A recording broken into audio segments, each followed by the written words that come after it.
ready.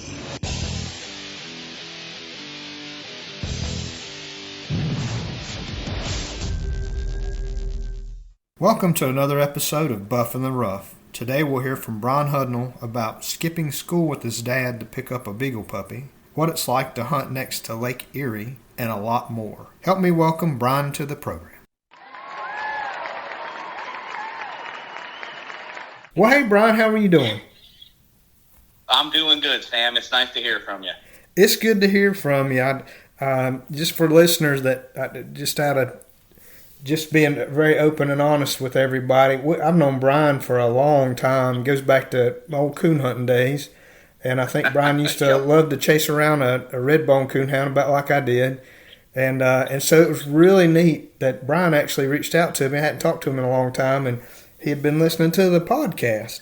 And I was like, Bryan, you ought to come on, and we can just talk about whatever. But I know you're into beagles too, and you love a good rabbit dog, and I think you might even have a bird dog. So I can't wait to see kind of where this goes. But before we get started, Bryan, could you just tell us a little bit about yourself and maybe how you got into hunting? Oh, yeah, absolutely. I'm Bryan Hudnall.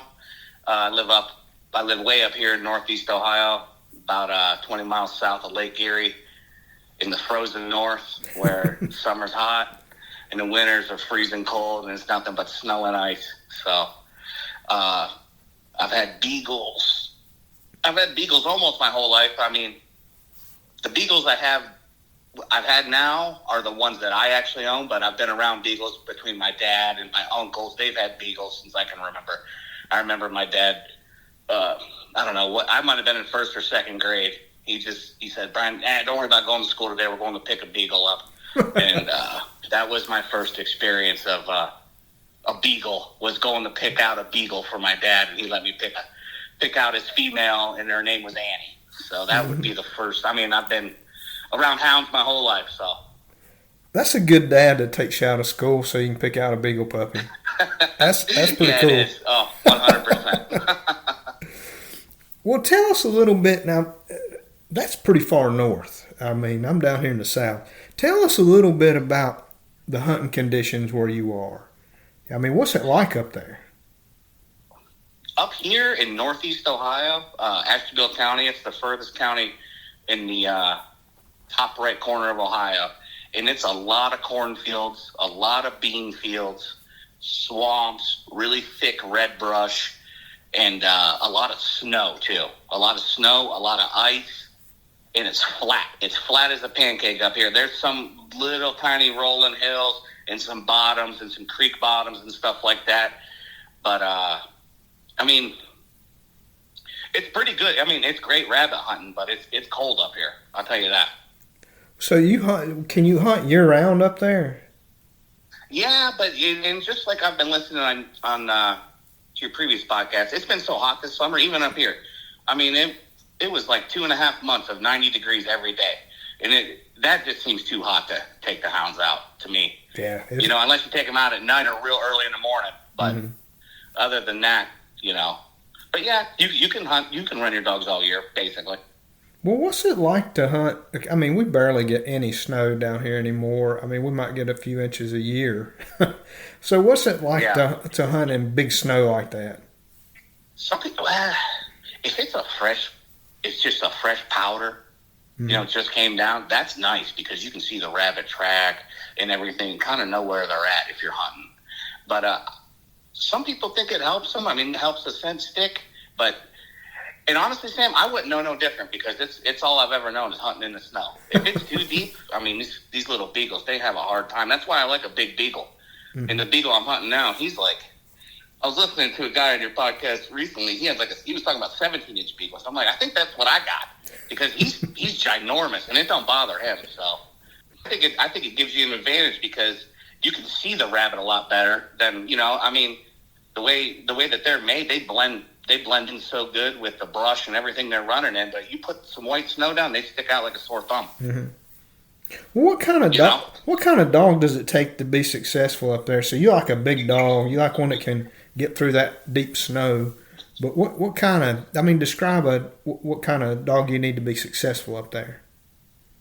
Well, I had the best of both worlds because The first beagle I ever got was a sophomore in high school. And she just died last year. I'm 35 years old, so she lived a long life. She lived to be 19 years old, and that's the oldest dog I've ever owned. And she was, a year before she died, she actually, I don't know how it happened, but she got into a brush pile, and she ended up catching a rabbit and killing it. And that was the only rabbit she ever caught and killed her whole life.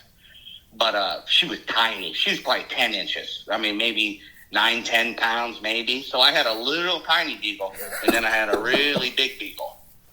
And it seemed like the bigger beagle, the kid, that's his name, he could smoke them on the straightaways, and the stuff cleared up. You know, it was like a little like hedgerow or like a little section of woods. He could really put it on them. But when it broke down and that rabbit got in some red brush and some thick stuff, then Pistol, that would be my smaller beagle, mm-hmm. she would take over. You know what I mean? They complemented each other so well. And they hunted together. They hunted together for years and years then too, you know? Mm-hmm. So they knew each other real well. So I don't know. I don't know. I guess it just depends on the dog and the mm-hmm. pack of dogs you got, you know? Mm-hmm. That's a hard question to answer. Well, it sounds like you had a good pack. I mean, you had what you needed. I mean, you had one that could put the heat on them and one that could grub it out when you'd get in a tough spot. Yeah. But, the kid, he's like a gunslinger, man. He likes to take off and take chances and take risks, mm-hmm. you know, and he'd overrun it. But then Pistol she was slower. So she would come up behind him and then, kid missed the turn, you know, and then Pistol pick it right up and there they go again. You know, they complemented each other real well. Mm-hmm. Well, you said you'd been doing this since you were a very young man, and your dad would get you out of school to go pick out puppies. So tell us about some of the people that have influenced you the most, that have had the biggest impact on your hunting career. Oh, definitely, 100% my dad. Mm-hmm. 100% my dad. And one thing that influenced me a lot when I was a little kid, the first book I read was Where the Red Fern Grows. When I read that book, I think, 7, 8, 9 years old. And that book just changed the way I thought about dogs forever. All I wanted was a hunting dog my whole life. We had labs, house dogs, and stuff like that, but they weren't hound dogs, and I always wanted hound dogs. Mm-hmm. And my dad had always been doing it, but he'd go rabbit hunting during the winter. I'd always be in school, so I'd just be like a little table, like a counter hanger, and just they'd come back from rabbit hunting, and I'd just sit there and listen to these stories about these dogs and what happened, and Annie ran a deer, and this happened, and they couldn't find a dog. I mean, they were doing it before tracking collars and shocking collars and all that stuff, so we'd be going back later that night looking for the dogs. But it'd definitely be my father, my family, really. My grandfather rabbit hunted, my Uncle Kevin rabbit hunted, and I got buddies around here that rabbit hunt. Actually, there's two guys. My first dog I ever got, like I said, was Pistol. And the guy I went to high school with, Casey, and another guy I went to high school with, Andrew, we all got litter mates out of the same litter. So we all had we had 3 sisters, and we hunted them dogs until they all died together, you know? So that was really special. So wow, a lot of people have influenced me. There's a lot of rabbit hunters in this area. That's good stories too. I really appreciate that. 3 friends going and getting pups out of the same litter and hunting them together. I love that. That's terrific. Oh yeah. Oh, it was great, and it was really fun to run them together too. You know. So you primarily you're a meat hunter. I mean, you're a gun hunter. You like to just go out and hunt. You've not competition hunted up to this point. Is that correct? Hey, man, it was competitive between us 3, though. I'll tell you that.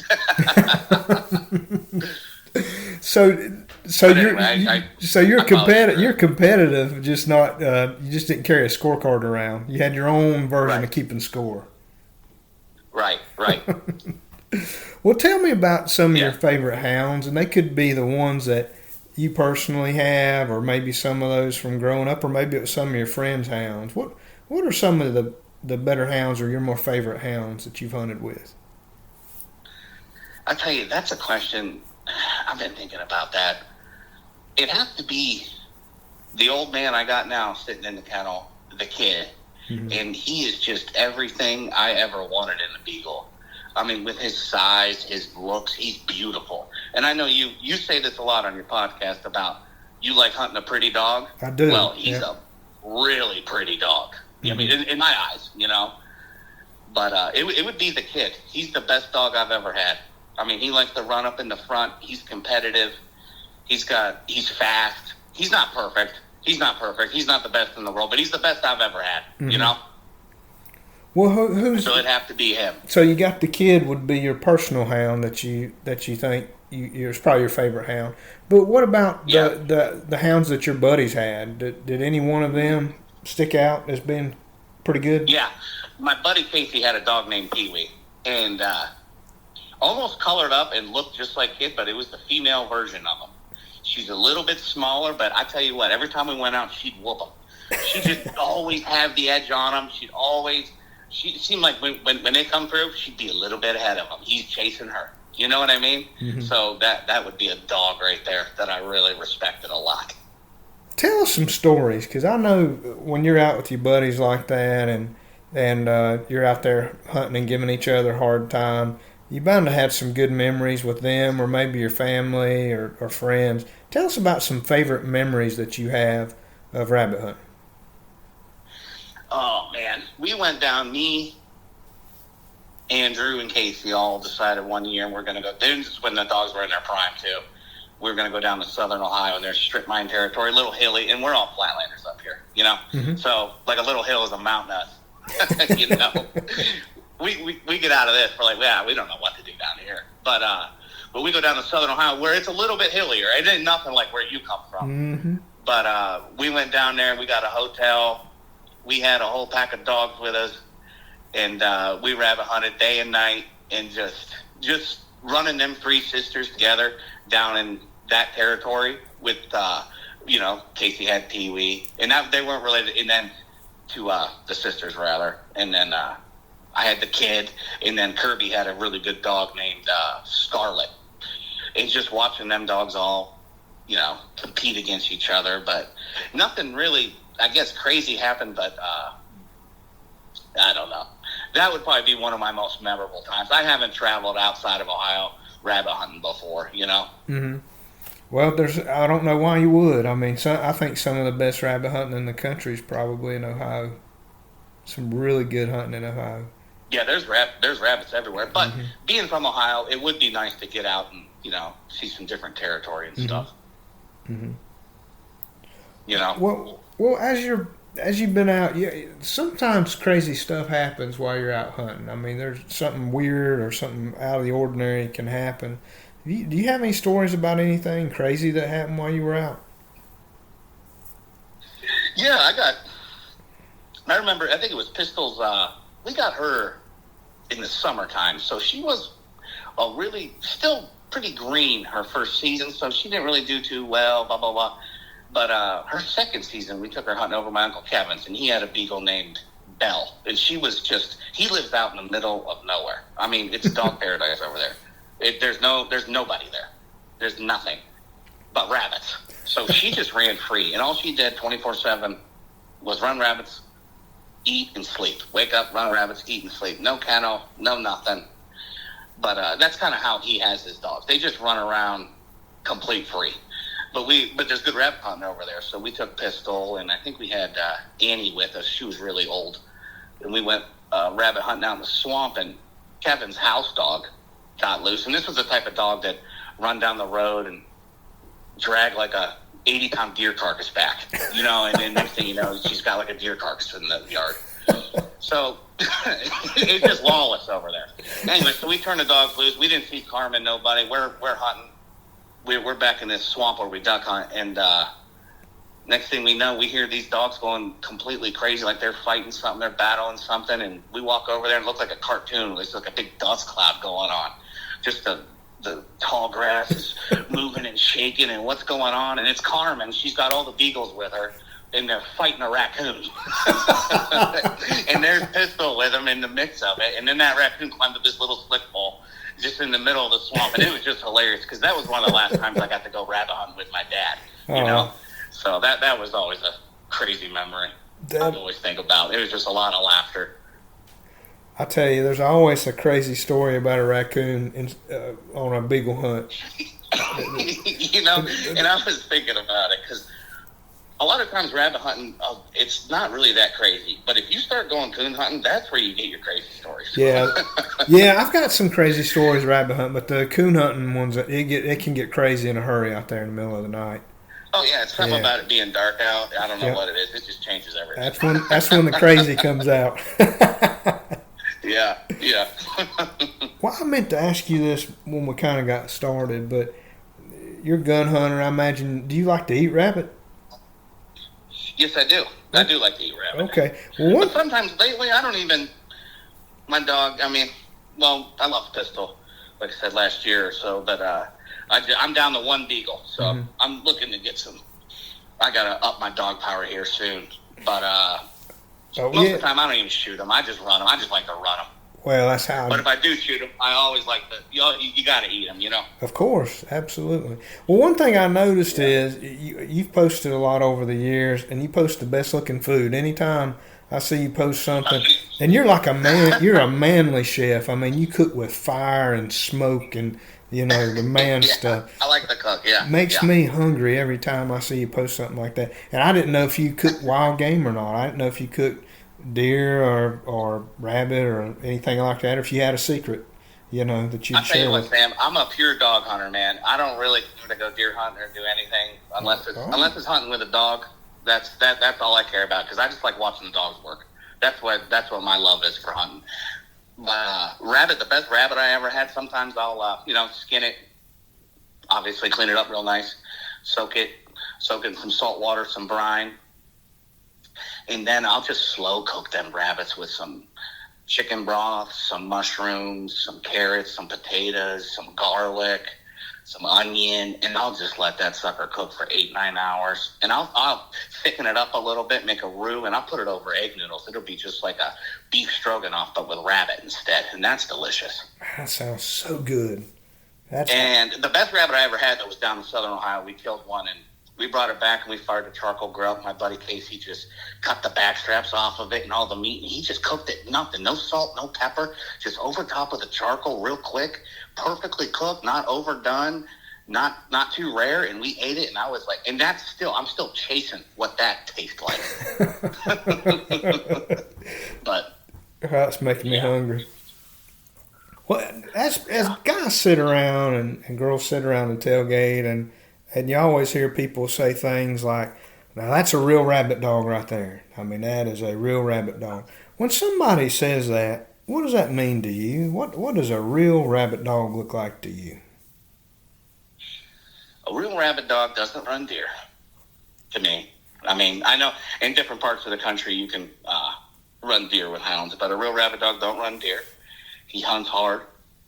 I can't say they handle, because Pistol, she was the last. It didn't matter. We could be hunting 500 people. That's the last dog to get caught. But they come out. Their ears are rough. You know what I mean? They're invigorated to be in a pack. They're just. They run a rabbit, man. You know what I mean? That's what a rabbit dog is to me. I don't care if you're the fastest or the slowest. As long as you're out there chasing that sucker, that's all I care about, you know? Mm-hmm. That's good stuff. I had a guy tell me before, he's very successful in the hound world, and he said, Sam, I don't want a dog that's easy to catch. Oh, really? I want one that's a little hard to catch, because he wants them to just want to hunt more than anything in life. And they just have a one-track mind.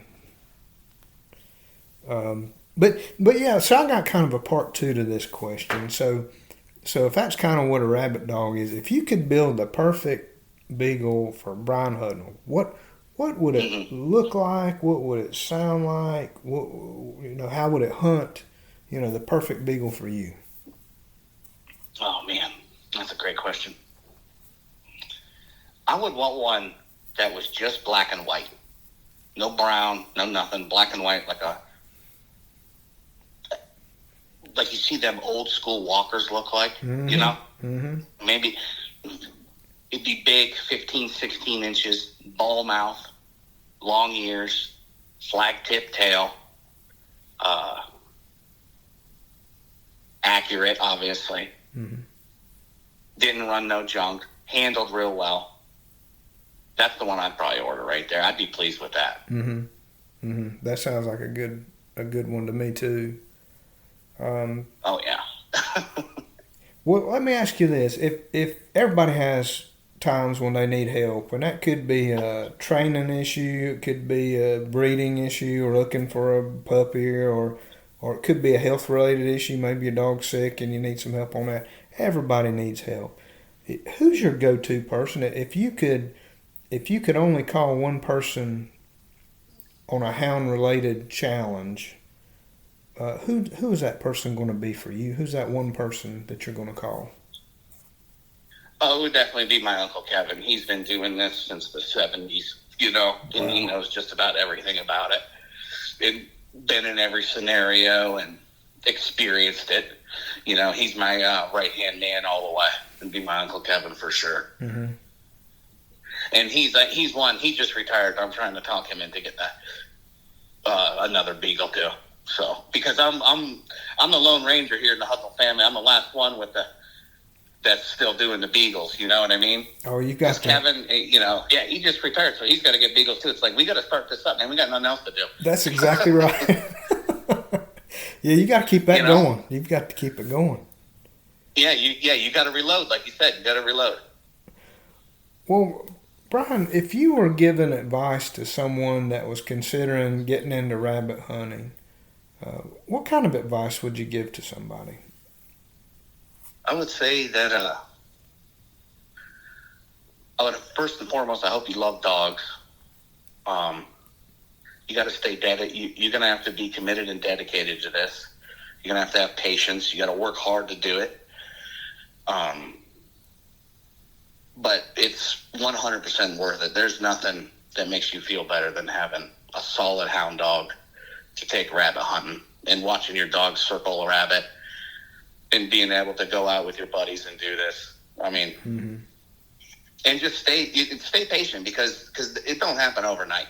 I mean, my first dog, Pistol, I got her, like I said, I got a sophomore, junior, something like that, and we didn't really have another dog to help start her, so I would just take her around and look for rabbits sitting in people's yards or on the side of the road, and I just let her sight chase them as a puppy. Mm-hmm. You know, but that's not always successful either because the dog won't see the rabbit takes off, and then, you know, you're on. Yeah, well, that one was blown, you know, but it's a lot of hard work, a lot of training, and that's really it. Just like anything, you want to be good at guitar, you want to be good at anything. You gotta dedicate yourself to it. You gotta love it. That's right. You know, because I mean, these are dogs, man. I mean, I hate nothing more than when people get dogs and, you know, it's like the puppy love wears off and then the dog just sits there. It's like, well, you know, maybe you should go with people first. See if this is something you want to do. Do you want to walk around the brush pile getting cut and all the good and bad that comes with it? You know. Before you would, you know, maybe embark on this, you know. That's right. Well, I'm going to ask you to look into your crystal ball just a little bit. And if you could look into the future, what do you think is the biggest challenge facing young people getting into hunting? I mean, looking out into the future, what's that biggest challenge that lies ahead? I just hope that people keep doing it. Mm-hmm. I hope the youth, you know, these young kids, because and I don't know a lot of young kids. I don't have kids myself, but I would say that, I mean, that's what keeps it going. We got to get the young people interested in it, and obviously even around here, there's spots that I hunted as a kid that are now just a cornfield because it's bought up. And I'm not saying nothing to the farmers, but there's just like the land is disappearing. You know, cities are becoming bigger and less people are hunting, and it's kind of losing its. I don't know. It's gone more underground almost. You know, where it used to be a common thing with families to do. It's like a heritage thing. You know, passed down. I mean, my rabbit hunting goes all the way back to my great grandfather's West Virginia. You know, and here we are in 2025, still carrying on. You know, so I would say keep on pushing it, keep it out there, and take a kid hunting. Yeah, I think you're right. I think it's easy to point fingers at a lot of different things, but the bottom line is keeping these young kids actively engaged in hunting because they have so many other options today. I think Oh yeah. way more than what I had, way more than what you had as a young man. I mean, there's all kinds of other things they can get into today. And numbers are down. I mean, they're down all the way across the country. And so I worry about it, and I know a lot of other old timers worry about it too. But I always like to ask people that. But I think you're spot on. Oh yeah, I mean, look at the stuff and you can't blame the kids. It's not the kids' fault. I didn't grow up with an iPhone and Xbox, whatever they got now. I mean, these things are like incredible. Yep. You know, we had to go out and make our own fun, but now you can just sit in the house and get, live like a little cyber life or whatever they're doing. You know? Yeah, it's all virtual I don't know. reality. With me growing up, man, I just love dogs. I always have and I always will, no matter what. Well, what keeps you going back? I mean, it's obvious you can hear the passion when you're describing going hunting and your love for the dogs. So just tell us a little bit about what keeps you going back. Where's that passion come from? I don't know. I'm kind of chasing the perfect hound like they're chasing the rabbit or something. I don't know what it is. I'm still chasing it too, you know? Mm-hmm. I that's what it is. It's the chase I enjoy. I enjoy the training of them. I enjoy the first, what's this dog's mouth going to sound like? You know? Mm-hmm. How's this dog going to hunt? I like to see them develop. And that is like that's one of the things. And especially when other people start going, I like the competitive aspect of it between me and my buddies. But it's kind of, everyone's gotten a little older. But I think that's why I might, when I get a new pack of dogs, I'm definitely going to be going to check out a little competition hunt and see how that goes. Because I like the competitive aspect of it too. Wow, okay. Do you know if there are any clubs? I should know this, but I don't. Are there any clubs up that far north? I was Googling it the other day, and I found one out in Chagrin Falls, which is kind of between here and Cleveland. Mm-hmm. It's a real nice area out there. I mean, beautiful out in Chagrin Falls. It's hilly. It's the Chagrin River running through there. So I've never been there. We have a coon hunting club right in Jefferson, just right up the road from us. But beagle clubs, no. I didn't even know there were beagle clubs, Sam. That's why this podcast is good. You're getting it out there. Wow. I'm happy about that, and I appreciate that feedback. I just assumed that everybody knew that there were beagle clubs scattered all around the country. I didn't know. But, yeah, right. But honestly, I mean, to tell you the truth, I didn't really know either because I grew up coon hunting. So it was, right. I knew all about the coon clubs, but I had no idea about the rabbit clubs and all that kind of stuff, really. Not until I got much older. I always knew it was a thing, the competition rabbit dogs. And I knew a couple guys that did it. But when I got Kid, I got him for free, and I was always told he's too big to hunt in the hunts. So I just kind of put that on my mind right away. Mm-hmm. You know what I mean? Because he's taller. He's a taller beagle. He almost looks like he's not nearly as big as a walker. But that kind of got in my mind. I mean, his parents are NKC registered and all that. So I never even sent his papers in, I don't think. Well, I know I didn't. But so, because I always thought I think he's got the stuff to go. I mean, he could bang heads a little bit in there, I mean, back in his prime. But it's just something I never did. And I kind of regret it with him because he's a special dog. Mm-hmm. Well, I'm excited for you. I'm like you. I love seeing the hounds develop. I really like getting the little ones started. That makes me more excited than anything. And with that comes, like you said earlier, you've got to realize you're going to have a lot of headaches too. You're going to have it's going to run a deer. It's going to happen sooner or later. Oh yeah. It's going to do a lot of stupid stuff. But when they put it together and they're successful and they kind of get past that puppy stage and really start showing you what they're going to be when they grow up, it gets really exciting. That's very rewarding. Oh, that's when you fall asleep thinking about it, wake up thinking about it, dream about it all day at work, can't wait to get off and run them. It's a mission. I like that because getting a puppy, man, you got a brand new mission. I mean, this thing is clear slate. Let's see what you can do. Learn from your past. Made the mistake doing this last time. Made a mistake running with a dog that was backtracking. Now, I'm not going to make these mistakes this time. So you kind of calculate. It's like building a little team. you know? Mm-hmm. It sure is. And that's what's so fun. And I heard you related to a band, kind of building it into like a band. Okay, we got our lead guitar, we got a rhythm guitar, we got our drummer, we got our banjo player, you know? That's kind of what it is when you're building a pack of dogs, you know? And when they all come in and they're singing the same song and it sounds beautiful and they're, you know, them good days, not every day's like that, but when they're freaking screaming in there and you can hear them in there and it sounds like somebody's getting murdered. I mean, I love that. I love that. There's nothing better than that. And it takes a long time and a lot of hard work to build that. It does. You know? And when I look at the people in the competition world, at least, I don't know. I think it's easy for people to get jealous of each other, and right. But what I've noticed is that the people that are consistently successful are the ones that work really hard. Right. I don't know. I don't know many of them that just got lucky and lucked their way into winning big time hunts and world championships.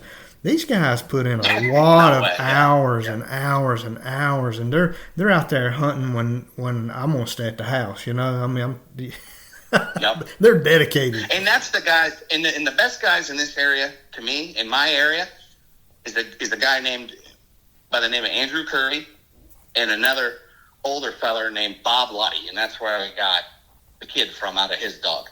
And they hunt religiously. They don't take days off.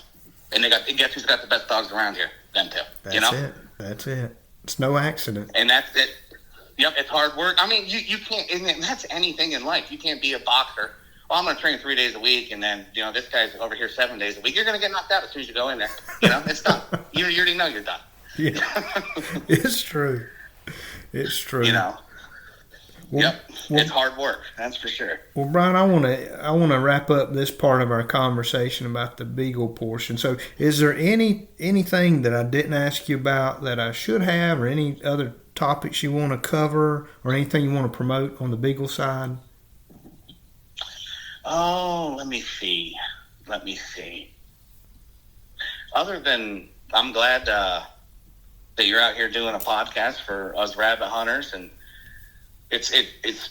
I mean, I've learned more just from listening to you and getting feedback from but listening to their feedback on your podcast from these guys that have been training world champions. It's like I'm learning something new every podcast, and it's just, I personally can't wait to get some pups and get them started again. So other than that, I really don't got nothing. Well, that makes me excited. I'm excited that it's helped you, and hopefully having these guests on that really know what they're doing and sharing their time and treasure with everyone is helpful to other people too. So I really appreciate that feedback. That means a lot. Oh yeah. So I have to ask you before we get off of here, and I want to be good with your time too, but I wanted to ask, because I know you've been into coon hunting. I think you have a bird dog now. Don't you have a retriever or something? Mm-hmm. So yeah, I've had 2 retrievers. Well, I mean, if you think about your life in dog years, I'm at 35 now. You know, I started around 15, 16, so you kind of look. I mean, that's 2 dogs, you know, really. So every dog lives 15 years, you know. So and that's where how did you get into? Now, do you hunt? Your retriever? Do you take your retriever hunting? Do you tell us about him? Oh yeah, we do. The fun thing about a retriever is you can just take them out in the backyard and do drills with them. Sit, stay, heel. You can teach them how to retrieve multiple things in the backyard in order. Like, let's say their duck goes down on her left, and on the way back of bringing that one in, somebody shoots another one. So you got to drill that with those dogs, because those are real life scenarios. So it's a lot of like. It's 95% training, and it's 5% actually going out and doing it, you know? Because you spend all year just working the discipline of a retriever is all that is. And what got me into that was, I don't know, my dad just got a wild hair up his butt, and he wanted to get a retriever. And next thing I know, I started reading books and learning all these drills and watching all these interviews, and next thing I know, I was training my first retriever, and we were doing pretty good, you know? I mean, we were fetching. We took him out to South Dakota 2 years in a row, and he got better each and every time we went, you know? Nice. And, you know, around here, we take him duck hunting and goose hunting, but our whole main thing was we lived to go to South Dakota pheasant hunting every year. That was like our mission. We worked all year just for this, just to go here and do that for this 2 weeks of paradise out here, just to watch the dogs run. You know what I mean? So I would have to credit that to my dad. He inspired me on everything dogs. Bryan, I'm jealous because I've always heard about how good the pheasant hunting is and out in South Dakota. So I'm jealous. That sounds like a big fun time to have, especially 2 weeks of that. So this is a good chance for me to ask this question, because a lot of times people have more than one type of hunting dog. You know, they may have a coonhound, and they may have 2 or 3, 5 beagles. They may have a squirrel dog, some kind of cur or something. You know, they have different dogs, have different hobbies. But how is one type of dog harder to train than the other? Is the retriever harder or easier to train than like a beagle? Or what's your thoughts on the differences between the two dogs? That's a good question. I've been thinking about that too. I think with the retrievers, it's more of repetition of something like so easy. Sit.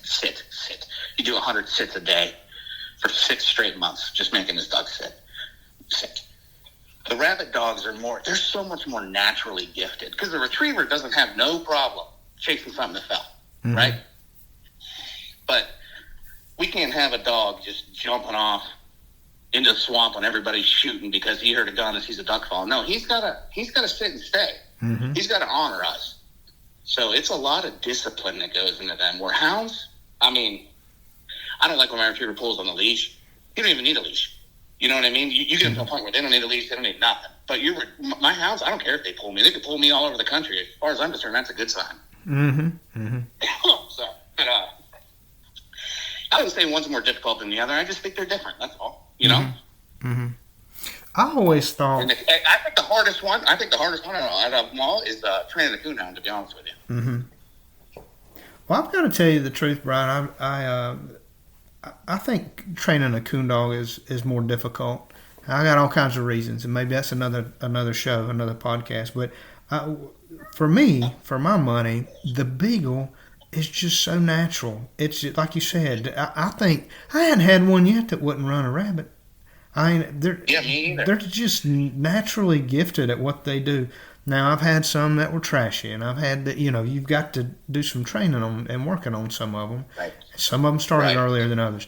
Coonhounds, boy, tough at times. And they put you in some tough country too. You don't know where them dogs could go miles. If you want to get in good shape, get yourself a coonhound. Yeah. You know, especially a walker. Yeah, get yourself a walker.